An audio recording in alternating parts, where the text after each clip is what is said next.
Assalamualaikum warahmatullahi wabarakatuh. Selamat datang di podcast demonstrasi konstekstual filosofi pendidikan Indonesia. Podcast kali ini akan menemani kalian dengan informasi menarik dan edukatif.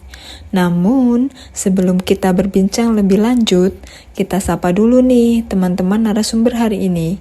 Halo ibu-ibu. Hai.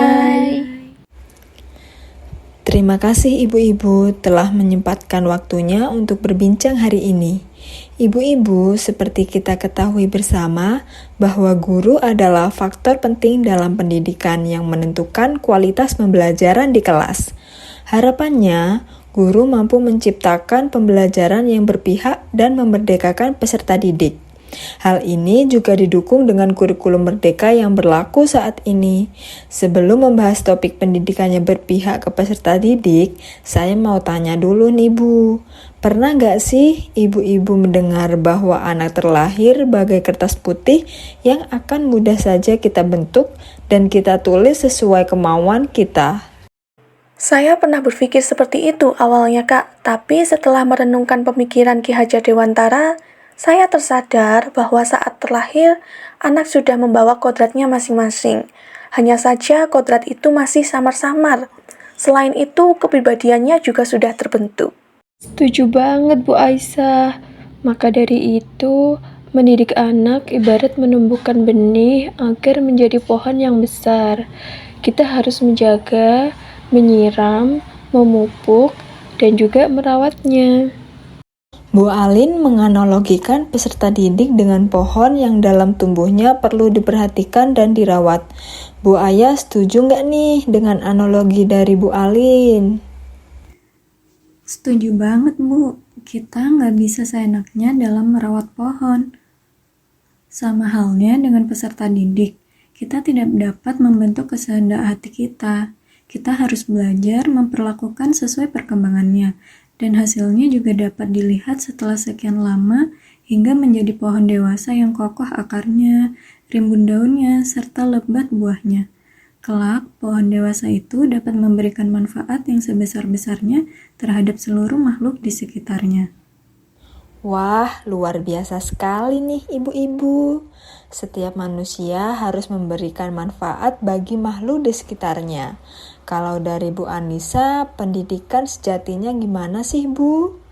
Pendidikan sejatinya adalah menumbuhkan dan membangkitkan potensi, kebaikan, dan karakter yang sudah tertanam dalam hati anak sejak lahir.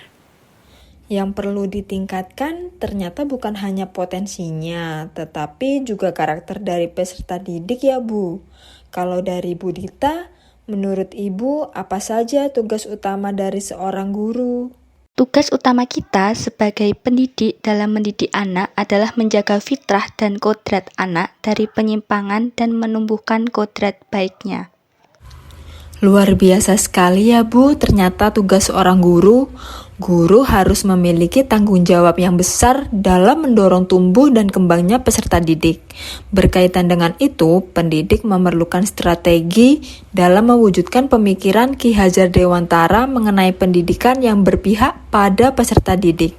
Menurut ibu-ibu, apa strategi yang bisa digunakan dalam mewujudkan pendidikan yang berpihak ke peserta didik? Kalau dari Bu Aisyah, bagaimana? Kalau dari saya, strategi yang bisa diterapkan adalah melaksanakan Merdeka Belajar nih Kak. Berusaha untuk memberikan ruang bagi peserta didik untuk bertumbuh secara utuh dan menuntunnya agar mampu memuliakan dirinya sendiri dan orang lain. Sehingga peserta didik bisa menjadi pribadi yang mandiri. Baik, kalau dari Bu Alin, apakah ada strategi lainnya yang bisa digunakan?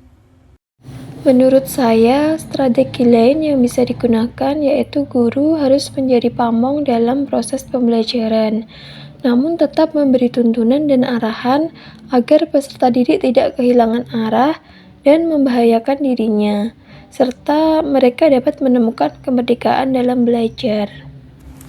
Terima kasih Bu Alin atas penjelasannya. Nah, sekarang kalau dari Bu Aya bagaimana? Pendidikan yang berpihak ke peserta didik harus sesuai kodrat alam dan zaman. Mendidik sesuai kodrat alam yaitu memperhatikan konteks lokal sosial budaya peserta didik agar mereka memiliki karakteristik yang berbeda satu dengan yang lain, serta bisa menyaring dari pengaruh buruk budaya asing. Sedangkan mendidik sesuai kodrat zaman yaitu menekankan pada kemampuan peserta didik untuk memiliki keterampilan abad ke-21, sehingga mahir dalam ilmu pengetahuan dan penggunaan teknologi. Kita sudah mendengarkan penjelasan dari Bu Aya. Sekarang kalau dari Bu Anissa, apakah masih ada strategi lainnya, Bu? Menurut saya, guru harus membentuk budi pekerti, membantu peserta didik untuk mengelola diri mereka agar memiliki kesadaran sosial bahwa mereka tidak hidup sendiri, sehingga kelak ketika mereka membuat keputusan, mereka dapat bertanggung jawab. Baik, sekarang kalau dari Bu Dita, apa ada tambahan? Menurut saya, dalam mewujudkan pendidikan yang berpihak pada peserta didik, guru dapat menerapkan semua strategi melalui kolaborasi dengan stakeholder sekolah, terutama kepada orang tua atau wali peserta didik. Melakukan kerjasama dengan terus mengomunikasikan program pembelajaran agar orang tua atau wali peserta didik turut serta berkolaborasi dalam mewujudkan hasil pendidikan yang berpihak pada peserta didik. Wah, menarik nih pembahasan dari ibu-ibu. Pendidikan harus berpihak ke peserta didik. Lalu, contoh kegiatan pembelajaran yang berpihak ke peserta didik bagaimana ya, Bu? Menurut saya, pembelajaran bisa dilakukan dengan berbasis inklusi, Kak. Kegiatan pembelajarannya dapat dilakukan dengan memperhatikan kebutuhan dan gaya belajar setiap peserta didik. Guru bisa menggunakan berbagai strategi pengajaran yang memungkinkan semua peserta didik terlibat aktif dalam proses pembelajaran. Selain itu, guru juga perlu melibatkan peserta didik dalam proyek pembelajaran yang relevan dan bermakna, memberikan kesempatan bagi peserta didik untuk mengembangkan keterampilan kolaboratif, kritis, dan kreatif melalui proyek-proyek yang menarik minat mereka. Tambahan untuk pendapat dari Bu Aisyah, peserta didik yang mengalami kesulitan dalam memahami materi pelajaran dapat diberikan perhatian ekstra dan juga dukungan dengan memberikan bimbingan secara pribadi. Guru juga perlu melakukan evaluasi yang holistik terhadap kemajuan peserta didik, tidak hanya berfokus pada aspek akademik semata. Mengakui dan menghargai berbagai prestasi dan potensi yang dimiliki oleh setiap peserta didik. Terima kasih penjelasannya Bu Aisyah dan Bu Alin. Nah, sekarang kalau dari Bu Aya, apakah ada tanggapan? Guru juga harus mengajarkan dan menghargai keragaman budaya, agama, latar belakang sosial, dan keunikan individu setiap peserta didik. Menyediakan ruang bagi peserta didik untuk berbagi pengalaman dan pandangan mereka. Hal ini bisa dikaitkan dengan partisipasi aktif dari peserta didik dengan memberikan kesempatan untuk berbagi pendapat, mengajukan pertanyaan, dan berkontribusi dalam diskusi kelas. Menghargai setiap usaha dan kontribusi yang diberikan oleh peserta didik. Sangat setuju dengan pendapat Bu Aya. Melakukan kegiatan seperti diskusi dan pelatihan keterampilan komunikasi, kerjasama, dan penyelesaian konflik dapat membangun keterampilan sosial dan emosional peserta didik. Guru juga perlu memberikan ruang untuk berbicara tentang emosi dan memberikan dukungan dalam mengelola emosi. Hal ini bisa menjadi cara guru dalam membangun hubungan yang positif dengan peserta didik. Kalau dari Bu Dita, selain kegiatan yang bisa dilakukan oleh guru, apakah ada kegiatan yang dapat mewujudkan pendidikan berpihak ke peserta didik dari pihak sekolah? Tentu ada, Kak. Pihak sekolah perlu menyediakan beragam ekstrakurikuler yang memungkinkan setiap peserta didik mengeksplorasi minat dan bakat di luar kurikulum. memastikan bahwa semua peserta didik merasa didukung dan termotivasi dalam mengikuti kegiatan tersebut.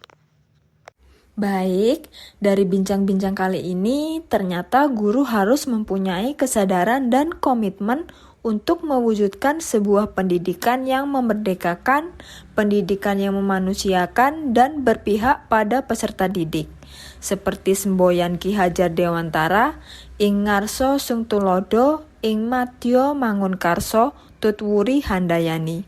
Nilai utama setiap guru di Indonesia adalah menjadi teladan, pembangkit, semangat, dan pemberdaya menuju kemerdekaan peserta didik.